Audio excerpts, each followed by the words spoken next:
च्या वतीने पुण्यामध्ये आज ग्लोबल कॅपेबिलिटी सेंटर्स च्या संदर्भात एक परिषद आयोजित करण्यात आली होती आणि देशातले आणि जगातले 1,600 प्रमुख बिझनेस हाऊसेस जे या क्षेत्रात आहेत ते उपस्थित होते। आपल्याला कल्पना आहे की आता जी नवीन वेव्ह आहे ती जीसीसीची वेव्ह आहे। जीसीसी ही हाय पेड एम्प्लॉयमेंट आहे, ती आउटसोर्सिंग नाही आहे आणि त्याच्यामुळे जीसीसीमुळे मोठ्या प्रमाणात अर्थव्यवस्था बदलते आहे आणि मला आनंद आहे की देशामध्ये जीसीसी इकोसिस्टममध्ये पुणे आता खूप पुढे आलेला आहे। मागच्या वर्षी एकूण जीसीसी स्पेसेसमध्ये पुणे दुसऱ्या क्रमांकावर होतं, यावर्षी कदाचित ते पहिल्या क्रमांकावर येईल। आपला प्रयत्न आहे की महाराष्ट्रामध्ये पुणे, मुंबई, नवी मुंबई, नाशिक, छत्रपती संभाजीनगर आणि नागपूर अशा सगळ्या शहरांमध्ये ही जीसीसीची इकोसिस्टम तयार करायची आहे। त्याच दृष्टीने ही जी परिषद झाली त्याच्यामध्ये आज दिवसभर महाराष्ट्राची पॉलिसी, त्यांना अपेक्षित असलेल्या गोष्टी, या सगळ्या गोष्टींवर चर्चा झाली आहे। आज तरी देशामध्ये सगळ्यात चांगली पॉलिसी आपली आहे, पण त्यातही काही बदल त्यांना अपेक्षित आहे। ते बदल करण्याची तयारी आपण दाखवलेली आहे। मला विश्वास आहे की निश्चितपणे महाराष्ट्र देशाच्या जीसीसी रेव्होल्यूशनला लीड करेल आणि पुणे ही त्याची राजधानी आहे। सर, चाकण एमआयडीसी मध्ये अनेक कंपन्या ज्या आहेत त्या रस्त्यांवरती खड्डे असल्यामुळे सोडून जाण्याच्या तयारीमध्ये आहेत। जवळपास ट्रॅफिकचा वाहतूक कोंडीचा प्रश्न आहे की चाकणचा प्रश्न अतिशय जेन्युइन आहे। त्या संदर्भात एक बैठक झालेली आहे। हा पावसाळा संपल्यानंतर तिथलं सगळं इन्फ्रास्ट्रक्चर जे आहे हे अपग्रेड करण्याचं काम आम्ही करू आणि दुसरं सगळ्यात महत्त्वाची गोष्ट जी करण्याची गरज आहे ती म्हणजे आपण इतके वर्ष इंडस्ट्रियल टाउनशिप ॲक्ट तयार केला, पण जोपर्यंत या एमआयडीसी एरियाजला टाउनशिपमध्ये आपण परिवर्तित करत नाही तोपर्यंत त्याचं इन्फ्रास्ट्रक्चर आपण अपग्रेड करू शकत नाही किंवा त्याचा रखरखाव नीट होत नाही। म्हणून आता नगर विकास विभाग आणि एमआयडीसी उद्योग विभाग या दोघांनाही टार्गेट दिलं आहे। पहिल्यांदा पुण्याच्या जवळच्या ज्या चांगल्या आमच्या एमआयडीसीज आहेत यांना इंडस्ट्रियल टाउनशिपमध्ये परिवर्तित केलं की मग तिथेच पैसा उभा होईल आणि त्या ठिकाणी इन्फ्रास्ट्रक्चरचं जे काही देखरेख आहे ती करता येईल। कारण मी निश्चितपणे आपल्याला सांगतो की चाकणचा विषय अतिशय गंभीरतेने घेतलेला आहे आणि आम्ही सोडवतो। जो पुणे नाशिकच्या संदर्भात आंदोलन झालं त्या आंदोलनापूर्वीच महाराष्ट्र सरकारने काकोडकर साहेबांच्या नेतृत्वात एक समिती केली आहे। केंद्र सरकारनेही त्यांचे जे मेंबर इन्फ्रास्ट्रक्चर आहेत रेल्वे बोर्डाचे त्यांना त्या कमिटीचा मेंबर केलेला आहे। या कमिटीला जे काम दिलं गेलं आहे ही जी काही 40 देशाची ऑब्झर्वेटरी आहे या ऑब्झर्वेटरीमधनं ही रेल्वेची लाईन जाते, तर त्यातनं मार्ग काढून कशा पद्धतीनं ऑब्झर्वेटरीलाही अडचण होणार नाही आणि रेल्वेचा मार्ग जाऊ शकेल अशा पद्धतीनं त्यांना त्याचा अभ्यास करायला सांगितलं आहे। मला विश्वास आहे की काही ना काही त्यातनं मार्ग निघेल।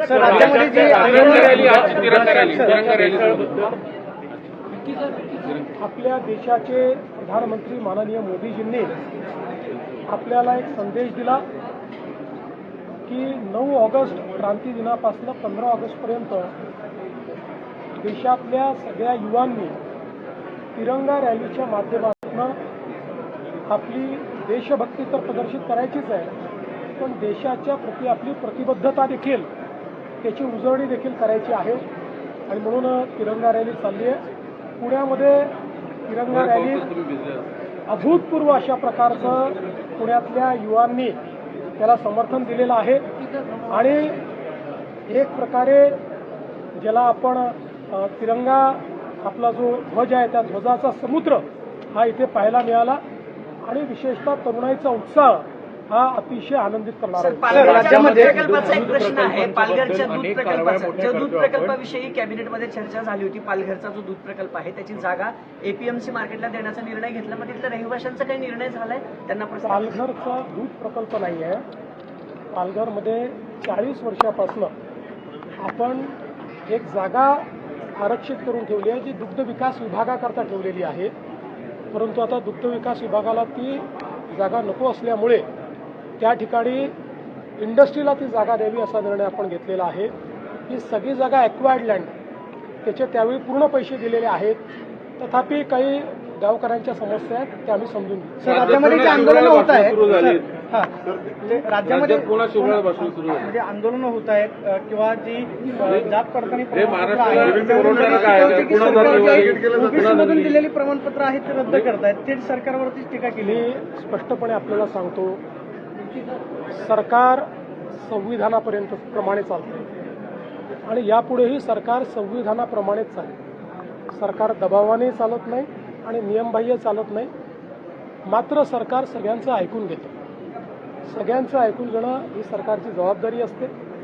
कोणी चांगल्या शब्दात मांडतं, कोणी वेगळ्या शब्दात मांडतं. कुठल्याही शब्दात कोणी मांडलं पण जर जनहिताचं असेल तर ते ऐकलं जाईल. संविधानात बसणार असेल तर ऐकलं जाईल. संविधानात बसणार नसेल तर ऐकलं जाणार Action नाही. होणार का त्या? असं आहे, अगदी स्पष्टपणे तुम्हाला सांगायचं झालं ते काय पहिल्यांदा आहे का? पण ते चाललंच आहे. नाही, मात्र आमचं लक्ष समाजाकडे आणि मराठा समाजाकरता आमच्या सरकारने जे केलं ते इतर कुठल्याही सरकारने केलं नाही. आम्हाला मराठा समाज असो, ओबीसी समाज असो, SC असो, ST असो, BJ असो, NT असो, संविधानाने सगळ्यांची काळजी घ्यायला सांगितलेली आहे. हे सरकार सगळ्यांची काळजी घेईल, सगळ्यांना न्याय देईल. एकाचं ओरबाडून दुसऱ्याला, दुसऱ्याचं ओरबाडून याला असं हे सरकार करणार नाही. सगळ्यांची काळजी आम्ही घेऊ. आजपर्यंत घेतलीच आहे आणि पुढेही आम्ही घेणार. बावनकुळेंवरती जे आरोप होत आहेत की थेट बावनकुळेंनी रद्द करायला सांगितलं, अशा पद्धतीनं सांगितलं जातं. मंत्र्यांवरती अशा पद्धतीने आरोप होणं किंवा वरिष्ठ मंत्र्यांना ही भाषा वापरली जाणे ओबीसी हे परत महाराष्ट्राला शोभतं का?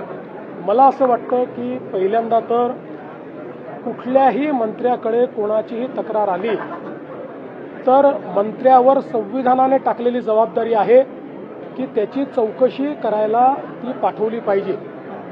त्याप्रमाणे आलेली प्रत्येक निवेदन हे त्या विभागाला पाठवलं जातं.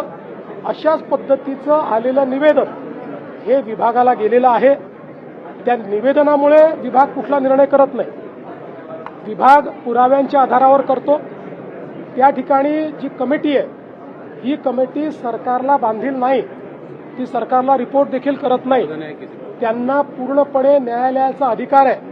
त्या अधिकारात त्यांनी घेतलेला निर्णय, त्या निर्णयापासून कोणी जर दुःखी झालं असेल तर मागच्याच महिन्यात आपलं जे सेशन झालं त्या अधिवेशनामध्ये आपण ॲपिलेट ऑथॉरिटी तयार केलेली आहे. ते ॲपिलेट ऑथॉरिटीकडे जाऊ शकतात. पण केवळ एखादा मंत्री ओबीसी आहे म्हणून त्याला अशा पद्धतीनं टार्गेट करणं हे योग्य नाही. हे महाराष्ट्राला शोभणारं नाही. हे कोणालाही आवडणार नाही. आणि माझं तरी मत आहे की बावनकुळेंनी कुठलंही इंटेन्शनल या ठिकाणी याचं रद्द करा, याला द्या असं केले नाही. मंत्री म्हणून जे कर्तव्य होतं ते केलेलं आहे. त्याच्या पलीकडे त्यांनी काही केलं नाही.